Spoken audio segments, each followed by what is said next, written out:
Hi guys, John here. This video today is going to be an update video on my Aqua 1 Mini Reef 120. For you guys that have been following me in the past, I haven't necessarily kept, over the past couple of weeks, a lot of things have changed. And to be brutally honest, they've been for the worse, I must say. Now, the last video, straight after I had made the last video, which was roughly 2 to 3 weeks ago, I had realized that I did not have or did not see my bicolor blenny throughout that video, and that there in itself was an issue.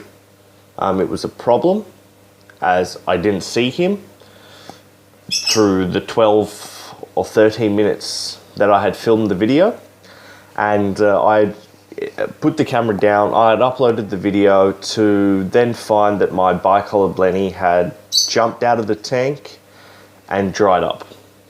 Now, I thought that this would never happen, and I do believe that this is the case with most people. They believe it would never happen to them, but in itself, it did end up happening, and it was an extremely sad occasion, and I was quite upset as to this happening to me specifically, because it was a extremely easy fix. Now, you guys may see something in the tank that you'd be questioning he's dead, but I'll get to that in a second. Now, you can see that I have a lid on my system. You can see that I've got, see if I can get this to focus. You can see that I have a gap. Now, this gap, personally, I think there's nothing to worry about. None of my fish are big enough or small enough to fit through there, but the gap at the back was what I was worried about. And now this initially, you can see that gap at the back is roughly about this size, and I had left it. And you can see it runs across the whole back of the tank.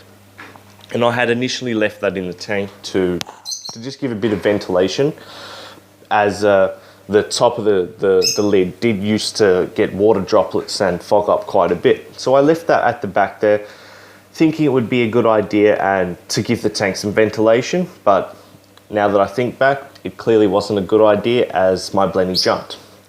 Now, you guys may be wondering, like I said, you can see a bicolor blenny floating around in the tank, swimming around, which is this little fella right there. I'll see if I can get a nice close-up of him.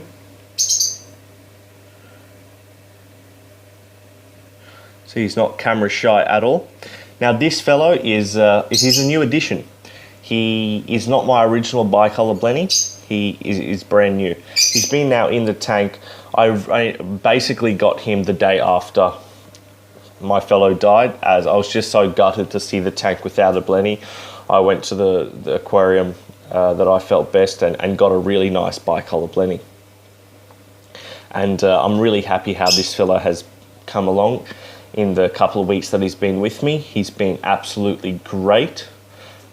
Is extremely friendly. As you can see, he's floating out and about, and I couldn't be more happy with how he's coming. Now, the other issues that I would say I've been having with the system is SPS in my system. A couple of people have been asking me how, through Facebook and YouTube, how's the SPS going in my tank? And to be brutally honest, it's not going good at all. From my last video, I had quite a number of pieces of SPS. See if I can get it to focus. I had it filled all in this section, all up the top, all up there, and I did initially have him as well. Now, I did end up buying another staghorn coral, which, touch wood, is going great. He's coloured up nicely. He was a light brown when I got him. His polyps, you can't really see, are now a red, and he's actually got a green base to it, which is really striking, especially under the blues. Now, this staghorn was my purple, has now browned out and is now bleaching on the top. And for you guys that did see the last video, all those pieces of SPS here have now been chucked out of the system since they were basically all bleached out. And this one has only recently bleached out my Pocillopora, that's why it's still in the tank. But that's in itself was another thing that was in a way my fault, as it was due to alkalinity in calcium swings. Now these swings can happen anytime, any place, to anyone really, but it shouldn't have happened, and that is what has caused this issue. Now you can see, I'll go into depth a little bit in a little bit about this. Now you can see that my tank has now moved to the corner once again, and that's due mainly because this section is going to be where my new tank is going to be. For you guys that don't know, I'm actually getting a new system. I'm getting a 400 litre tank, and that is going to be the project that I will be working on in the next couple of weeks to a month, and it's going to be really exciting. Now, sorry about the shakiness. Now, it was initially over in this section. I've moved it over here just to give me a bit more room, as I want this tank on the side and then I want my big tank in the middle. So back to that was just a quick update. The tank is coming. It is arriving hopefully in the next week or two. Now back to that SPS. Like I said, it can happen to anyone, but it shouldn't have happened, and it did. So this is what I did, and the reasons I had got this issue. Number one was because I had changed my supplements. For you guys that do know, I dose Red Sea, A, B, and C. Is over the back. But I hadn't been dosing A. I had been dosing a Secum calcium, excuse me, and I ended up choosing to go all Red Sea because why not? It's worked for me great in the past. And because I initially had Red Sea all up, and then I had changed calcium because I didn't have enough money to buy a Red Sea calcium, and now I'm switching back, and that caused major issues with my tank. I had too much calcium, then too little calcium, too little alkalinity, high alkalinity, and that really messed my corals around. My LPS and my softies are fine. They couldn't be loving it better. They don't necessarily show too many adverse effects in regards to calcium and alkalinity swings. Your SPS are the first things to go. Your SPS are the first things to go when calcium and alkalinity get out of control, and you can see that through this. So everything's under control now. If you can see my parameter log, this is what I've been reading. Now you can see my calcium, which is in the middle, has been extremely low, and I've popped everything back up to 440, and that was before a water change. You can see BWC before water change. That was the 2 days after, because I had pumped it up and then I had dropped it again because I did another water change, and I've tested again. I just haven't written it, and it's all back to normal now. So fingers crossed that I will get my SPS back, but I'm not too worried about it, as I only have 4 pieces of SPS in this system, and as I will be upgrading to my bigger tank, I'll just be transferring everything, so I'll get a dosing pump and everything on my new tank, and this tank will be a thing of the past.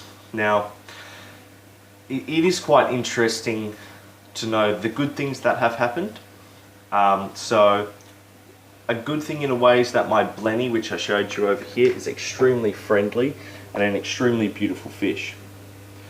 Extremely nice coloured, doesn't have any of the dull colour that a couple of the other bicolour blennies do have, as mine did. The other new addition, which you might be able to see or might not, is a Mandarin goby. Now, many people have many different opinions about Mandarin gobies, as they are hard to keep, and I don't deny that one bit.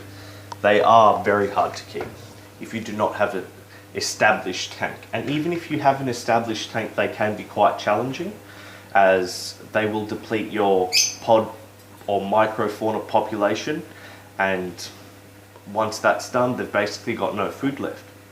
I'm extremely thankful to say that I've gotten mine eating mysis and brine shrimp, and he was actually eating that the second day I got him.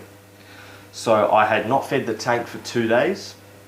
I had in a way starved him out, and then I just shut all the pumps off and I fed mysis and brine shrimp to the tank, and he ate, and he's been eating ever since. Now, I do have to squirt it to the back of the tank. You can see him in that corner over there. See if I can get a torch on him, shine a bit of light as to what he looks like.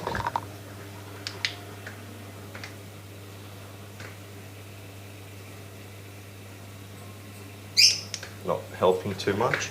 Now, I do have to kind of throw it behind the rocks, which can cause a couple of issues, but it does seem to be working well for him.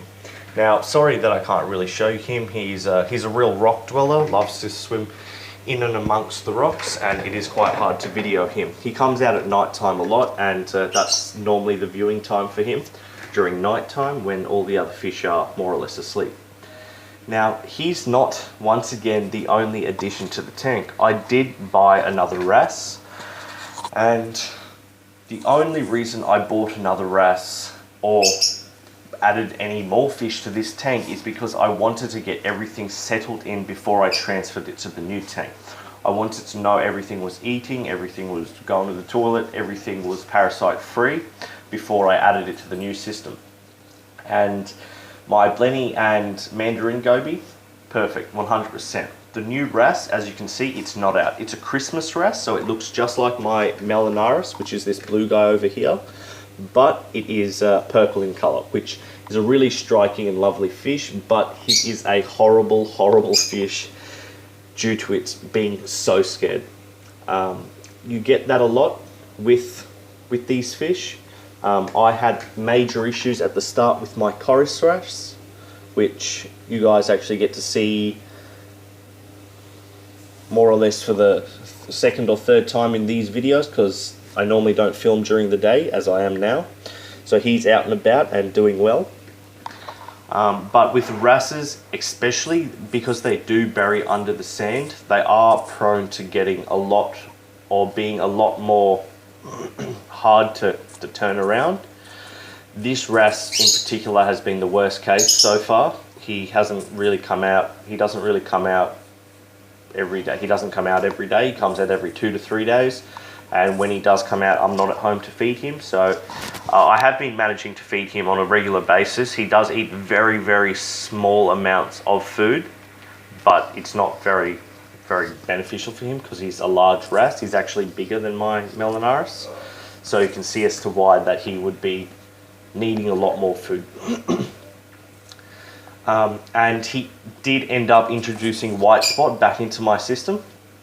Now that was a silly move, but I wasn't too worried about introducing any parasites, especially white spot, as I do have Medic, which I can't stress enough as to how great it has worked for me. It is a reef safe medication for white spot, and it has gotten rid of my white spot. I had added these fish basically all within 3 days of each other, and I wouldn't say 3 days, I'd say maybe a week apart. So I added my Mandarin and blenny basically the same day, and then another week passed and I added my wrasse. And it's been definitely a ride with him. He's definitely gotten a little bit better, but I wouldn't necessarily say that I'm very confident that he will live. And that's just how this hobby is. You're not guaranteed with anything, fish or corals. You can have something that's been looking great for years, just like my blenny, and then suddenly you die. Yes, he jumped out, but you get the idea. Stuff just curls up and dies.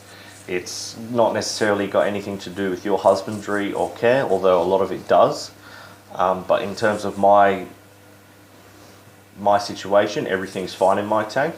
I keep my tank pristine. And especially due to the large amounts of fish I have in my system, you can see that I've got a really interesting and communal tank, especially with 4 clowns in there, which I wouldn't recommend. And you're not guaranteed at all.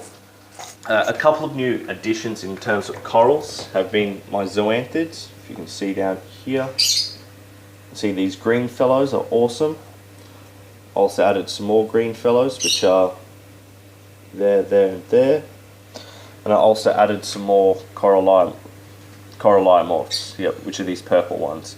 And if you can see at the bottom over there, I've actually got a new baby red one that's split from the big one and is doing really well. Now you also may notice that my anemone is just now one.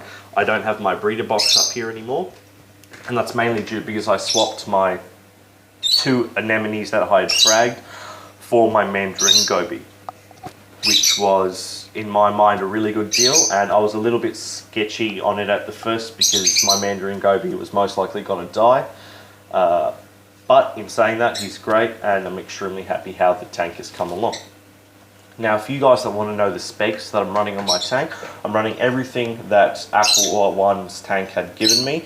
So my skimmer, my return pump, the heaters, anything that I changed or added, I added the light, which is an AI Prime. I will be getting the AI Prime HDs, the HD models on the tank, on the new tank. I'll be getting 2 HDs, which on the left and the far left and right, and I'll have my initial one in the middle, and they'll all be controlled on the same program. And in the sump, I'm still running the same protein skimmer and everything like that. So this is more or less going to be the last update you're going to see on this tank.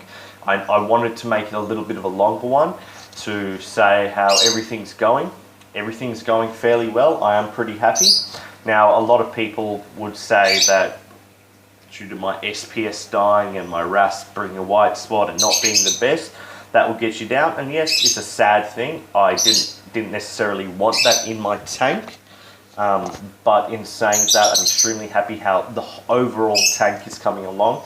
And I'm really excited as to the new stuff that I will be seeing in my system in regards to the new tank build.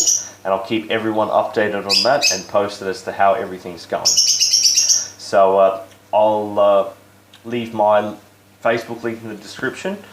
Not many people know that the Facebook link in the description, you're talking directly to me. It's not a page or anything. That is my personal account. So you'll be able to talk to me directly, and usually if you shoot me across a question and then maybe a friend request, if you want to go in more in depth, I'll definitely answer that, and post any questions or ask any questions or queries you have in regards to either this tank, my bearded dragons or birds, chickens, anything like that for you guys that do follow me, and I'll be more than happy to answer your questions. So once again, this is probably, like I said, the last video you'll see. I might do another 1-2 max updates if the tank gets delayed during shipping, but it does seem to be on time, and I'll be getting it in another week, and then I'll be setting this system up in probably another week or 2, so you can see how everything goes. So you can see that Mandarin. So thanks for everyone. I've reached nearly 3,500 subscribers. I'm not that far away from reaching that goal, and I'm extremely happy of how this channel's come along, and I do believe that has I do have a lot of thanks to give, especially to this Reef tank, has brung me a lot of subscribers. In saying that, once again, I do also post videos about my bearded dragons, birds and chickens for you guys that are interested, and you can watch those videos and comment and ask me any questions. I'll be more than happy to answer those. So thanks guys, and I'll see you in the next video.